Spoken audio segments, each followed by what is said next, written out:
आज के लेक्चर के अंदर हम अपने इफ़ के फॉर्मूले को देखेंगे कि इफ़ का फॉर्मूला हमारे एक्सेल शीट के अंदर किस तरह से काम करता है। तो सबसे पहले हम जान लेते हैं इफ़ को। इफ़ का मतलब होता है अगर अगर ऐसे नहीं तो ऐसा हो जाए, और अगर ऐसा है तो ऐसा हो जाए। तो इफ़ का फॉर्मूला भी हमारे एक्सेल शीट के अंदर इसी तरह से काम करता है।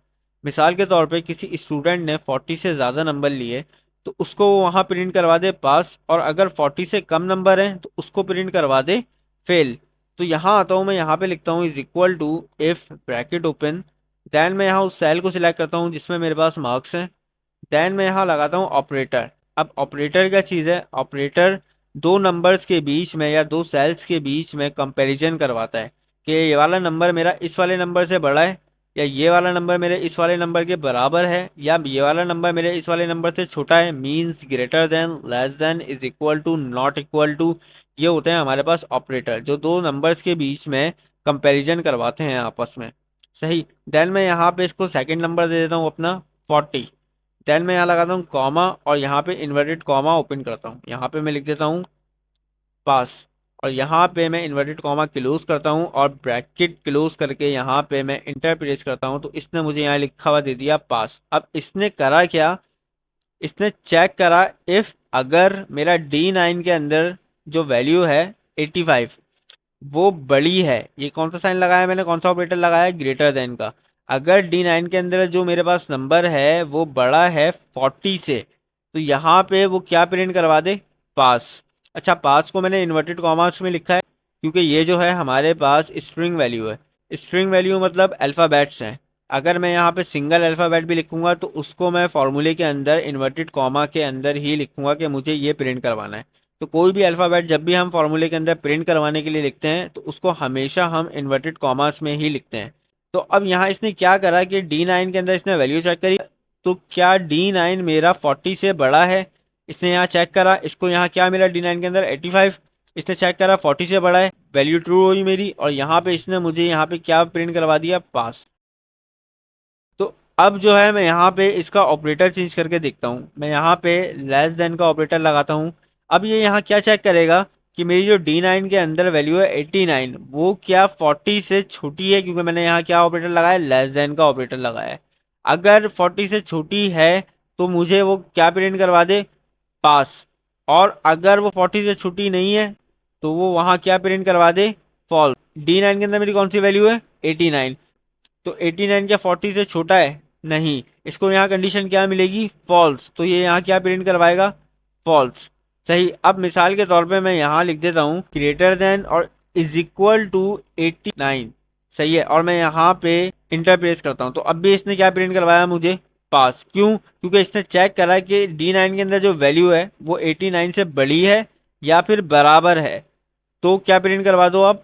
पास। सही। तो इसको यहाँ कंडीशन क्या मिली? ट्रू मिली। तो इसने क्या प्रिंट करवा दिया मुझे? पास।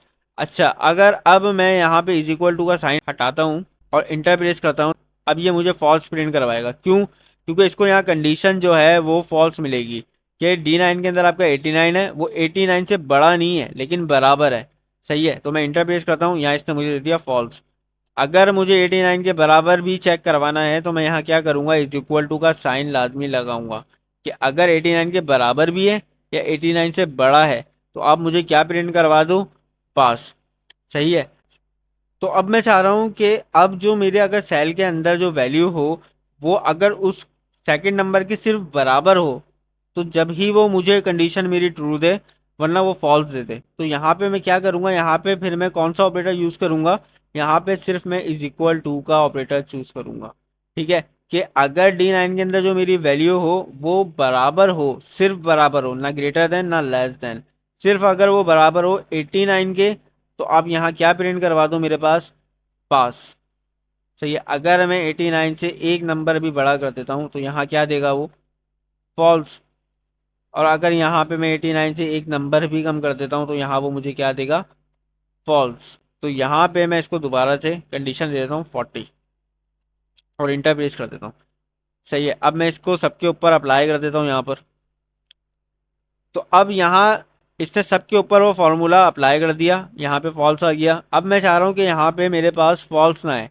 अगर वो 40 से कम है तो वो वहाँ क्या लिखा हुआ दे दे मुझे? फेल। तो मैं क्या करूंगा, यहाँ दोबारा फॉर्मूले में जाता हूँ अपने, यहाँ पे दोबारा, यहाँ पे इन्वर्टेड कॉमास के बाद कॉमा लगाता हूँ, यहाँ पे दोबारा इन्वर्टेड कॉमा खोलता हूँ। क्यों? जो भी अपनी स्ट्रिंग वैल्यू डालनी होगी, मीन्स अल्फाबेट्स डालने होंगे, वो इन्वर्टेड कॉमास में ही डालने पड़ेंगे। तो मैं यहाँ लिख देता हूँ इसको फेल, और यहाँ पे इन्वर्टेड कॉमा को क्लोज कर देता हूँ। अब जैसे ही मैं इंटर प्रेस करता हूँ तो इसने मुझे यहाँ तो पास दिया, लेकिन जब मैं इसको नीचे तक लेके जाऊंगा तो अब जहाँ जहाँ फॉल्स आ रहा है वहाँ क्या आ जाएगा, फेल आ जाएगा। ठीक है, इसने यहाँ पे आके, यहाँ पे इसने क्या कंडीशन चेक करी कि अगर D10 के अंदर 40 से बड़ा है या बराबर है तो क्या प्रिंट करवा दो, पास। अगर मेरी कंडीशन ये फॉल्स हो तो आप क्या प्रिंट करवा दो फिर, फेल। मतलब अगर इसको कंडीशन ट्रू मिलेगी तो ये क्या प्रिंट करवाएगा, पास, और अगर कंडीशन इसको फॉल्स मिलेगी तो ये क्या प्रिंट करवाएगा, यहाँ पे फेल। तो ये था हमारा इफ का फॉर्मूला। उम्मीद करता हूँ आपको समझ आया होगा। अगर कोई क्वेश्चन हो तो आप मुझसे कमेंट बॉक्स में पूछ सकते हैं।